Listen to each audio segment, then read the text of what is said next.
Everybody good? You guys ready? All right.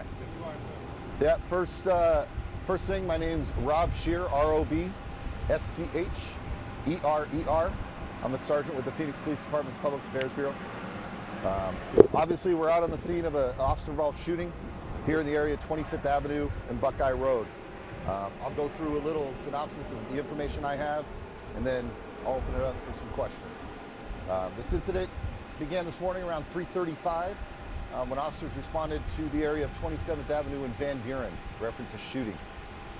Details on this call indicated that an individual in that area had fired multiple rounds in the vicinity of multiple victims, if you will, in that area. Officers arrived, acquired a suspect description and a suspect vehicle description, and did establish a crime of aggravated assault on at least one person involved in that incident.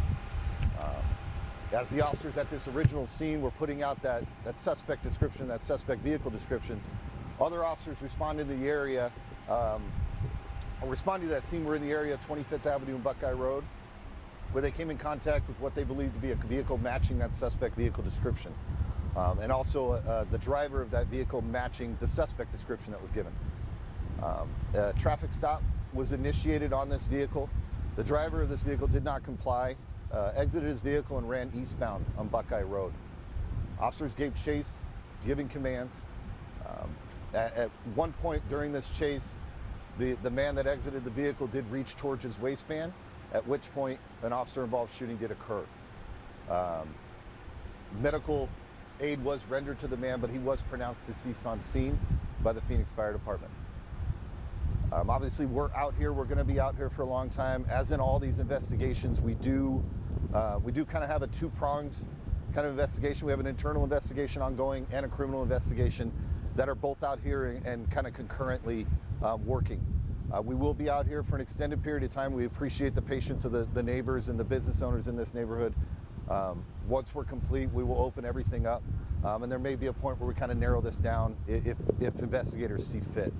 And one last thing, we did locate a firearm on scene after doing the things we did, and we started canvassing 4 areas or 4 other pieces of evidence. Obviously, our investigators have a ton of work to do, canvassing for video, working the crime scene, doing those things that all these investigations see fit and what we have to do. So I'll open it up to any questions you guys have. Are there any witnesses who saw what happened? So we do have witnesses at the original scene, and there are some witnesses, whether what they saw and specifics of what they saw, we don't have everything for available for release for that, but we do have witnesses at both scenes. Is that suspect vehicle here? The suspect vehicle still is on scene, within the crime scene behind me. Is that going to be the white Explorer at the 25th Avenue Buckeye intersection at that little taco stand? I don't have specifics on which one that is. The investigators will go through and obviously identify exactly which vehicle it is, and that obviously will be a big part of the investigation, being that there's still a lot of linking these 2 cases up forensically through video, through other witness statements and victim statements at the original scene, putting, if these 2 are related, putting those 2 together. You said that it's a man. Yes. Yeah.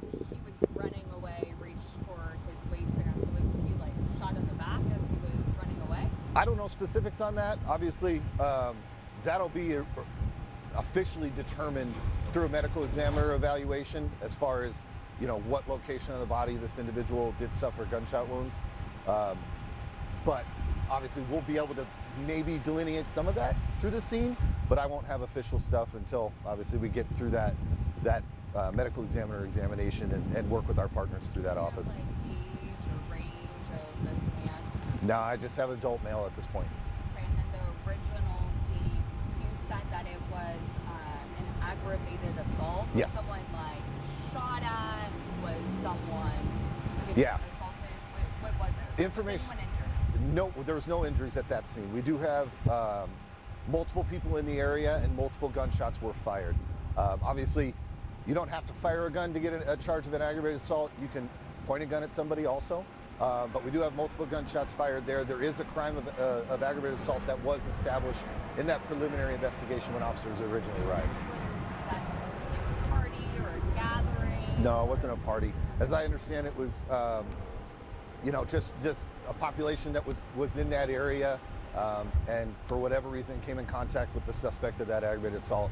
During which, in the midst of that conversation or argument, that's when those shots were fired.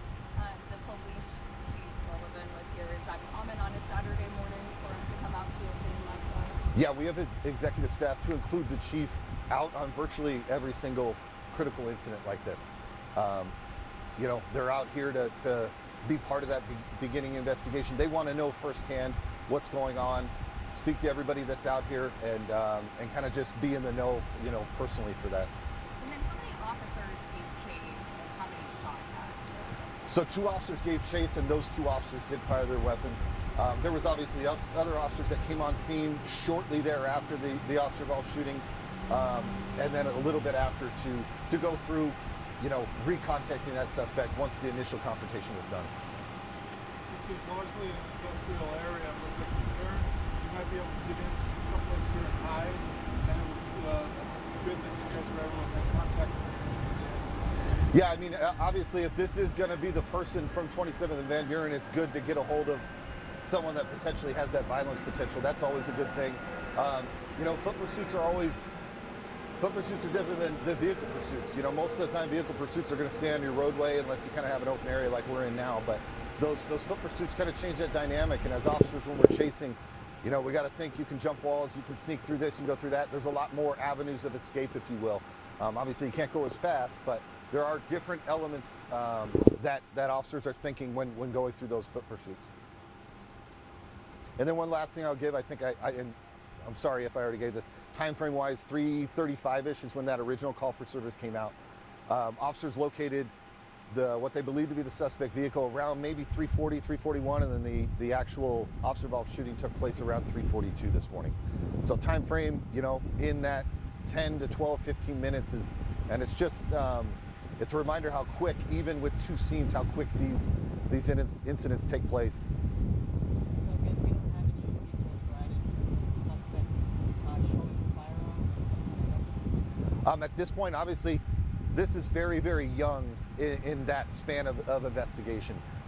This briefing that we get, investigators get, is all preliminary information. They're going to go through and interview every officer that was here, every officer that even showed up afterwards. They're going to interview those officers that are involved. They're going to interview witnesses. We've got a whole other scene to take care of. Specifics like that will come out during that time. At this point, what we've learned to this point is that the individual did reach towards his waistband. After that was the officer involved shooting, and that we do have a gun that is found on scene.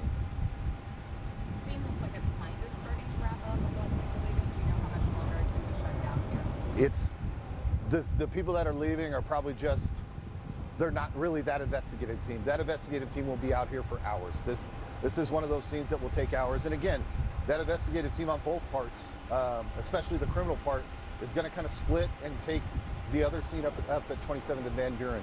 So it's going to take an extended period of time. These always do. We very much appreciate the public's patience with this. We have to give these type of investigations that due diligence, that time to really fine-tooth comb and not, because we can't go backwards. Once we leave, we can't go backwards.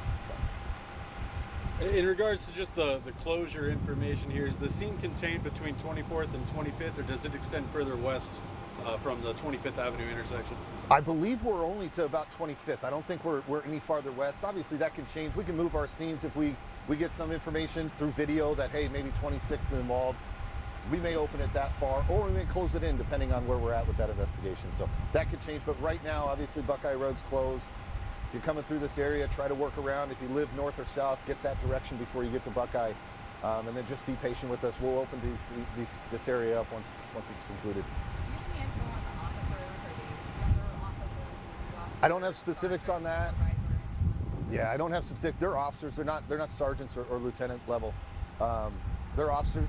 I will have that. That's part of our 14-day transparency policy in our CFBs. We'll always list, where these officers were assigned to and their years of service at the time of the shooting. So, I appreciate it, guys. Thank you very much. I will get any other information out through media advisory and then keep updating throughout the day if I have it. Cool. Thank you.